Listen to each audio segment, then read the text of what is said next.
Today on 7th Circle Gaming, we're back in the world of Warhammer.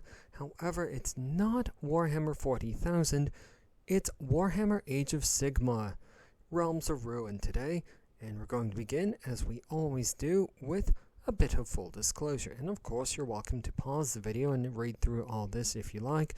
Otherwise, let the video run and wait for the screenshots.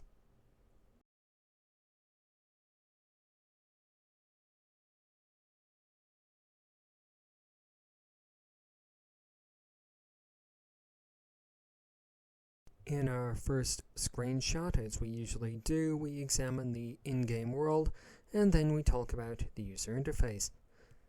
The world of Realms of Ruin is set in the Warhammer Age of Sigmar franchise, which is a high fantasy franchise, so expect elves, demons, and dwarves and the other sort of characters.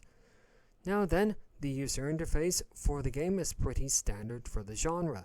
At the top left-hand corner of the screen can be found the economic indicators, and at the top right-hand corner of our screen is the objective indicators.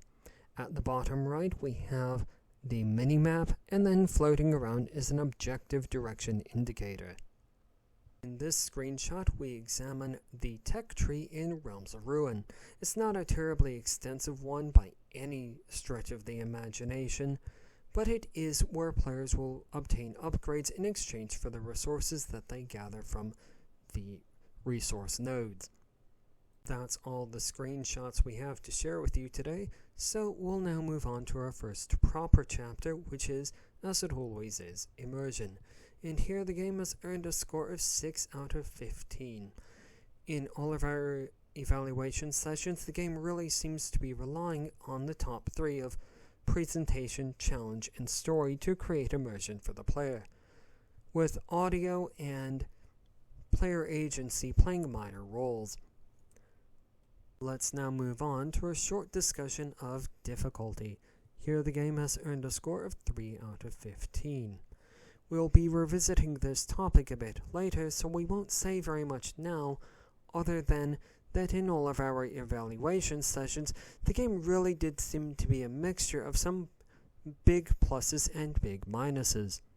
With difficulty out of the way for now, let's move on to a discussion of lasting appeal. In here the game has earned a score of 5 out of 15. The real high points are that the story may appeal to some players, and it is set very well within an existing fantasy franchise. There are several methods for engaging with the game. There's a campaign mode, the skirmish mode, and then a conquer the world mode for players to engage with.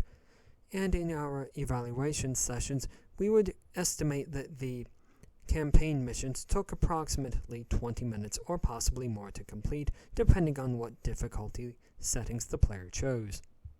And with all of the chapters covered, let's now combine everything into the overall score. Overall, Realms of Ruin has earned a 4.7, approximately a 5 out of 15. The real high points are that the game seems to make extensive use of the existing fantasy franchise. There are also several game modes to engage with and several factions to choose from. And now then, on to some highly subjective statements, so please have your salt handy. To begin with, the game only includes 4 factions, which in Age of Sigmar is not a whole lot. Possibly the developer was expecting to add the others as DLC later. The game eschews the traditional base building style of other real-time strategy games for point control. Now then, return to the topic of difficulty. Difficulty in Realms of Ruin is all over the map. Whether or not the developer sees throwing players into very challenging battles against impossible odds is part and parcel of the franchise, we can't exactly be certain, but this is not an easy game by any stretch of the imagination, even in campaign mode. In the World Conquest and Skirmish gameplay modes, while the difficulty may start out at a level described as normal or even easy, as the game progresses, the difficulty level becomes increasingly unfair. Combat in Realms of Ruin is based on two ideas. The first is a rock, paper, scissors style of advantage and disadvantage, and the second is the use of special abilities. However, once players enter into melee combat, only certain special abilities can be used. Others are completely locked out. While this is certainly accurate to the tabletop version of the game, in a real-time strategy game on a computer, this really only serves to increase the player's frustration and the difficulty level. And on that highly subjective note, we do congratulate everyone who watched all the way to the end of the video.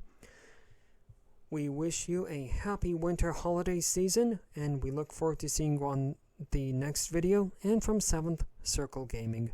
Goodbye.